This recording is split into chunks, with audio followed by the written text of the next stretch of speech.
Welcome to another edition of the Fearless Football Forecast. It's another two-man crew this week, but we subbed out Tony for Jim, and we're ready to do the thing.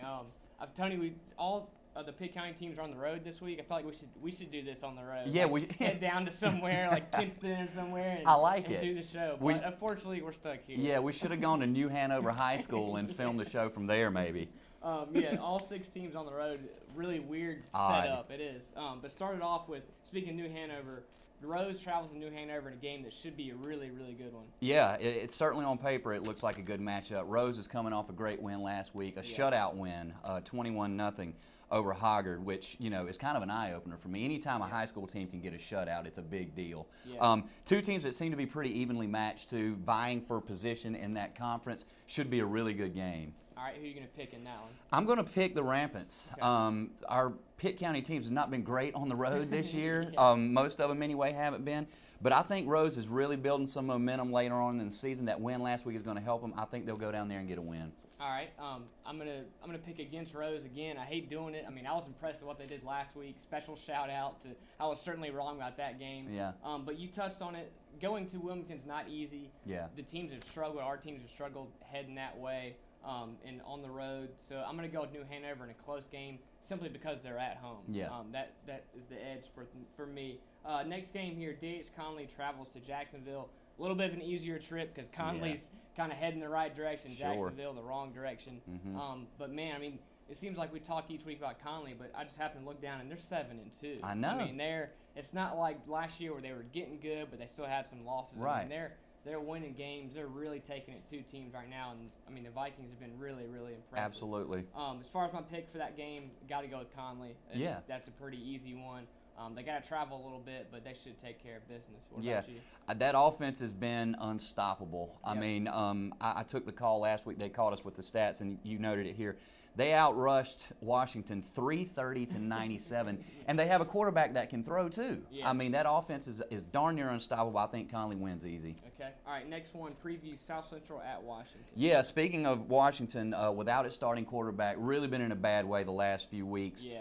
But speaking of being in a bad way, South Central 0-5 on the road. Yep. You know, that South Central team is probably not as good as we thought they were going to be coming into the season. Yeah. That being said, I think South Central will go down there and get a win. Washington, like I said, in a bad way. I think South Central's defense is going to step up and South Central will win. All right, I'm going with the Pan Pack, just simply the 0-5 on the road for South Central. I just don't think I can pick them. If the game was at home, I think I could. But, man, on the road, I hate to do that to Rose and South Central, but I think they go winless on the road. Hopefully they prove me wrong, but I'll go with Washington in that one. Gotcha. Next game, Aiden Griffin traveling to Princeton. Similar to Conley, you know what you get with Aiden Griffin. They keep moving up kind of sneakily in that 1A poll, and they're right now at number 6, kind of positioned pretty well. And they're a 1A team that I noted on here. Their only loss is North Pitt, which is a 2A team and a game that Aiden Griffin could have won. I mean, they're really kind of hammering those 1A teams with their size, the stuff we talk about each week.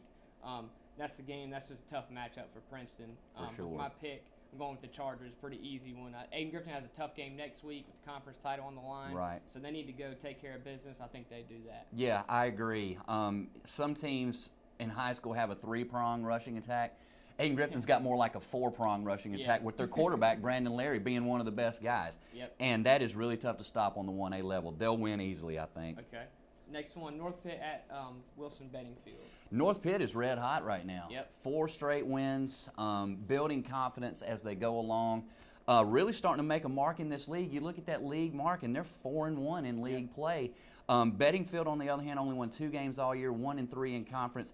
Even though it's on the road, I feel like Dave Ball and his crew are going to continue getting it done. I think they'll win at Bettingfield. All right, yeah, you touched on it. I think North Pitt played some tough teams early. Aiden Griffin, one of them, Kinston.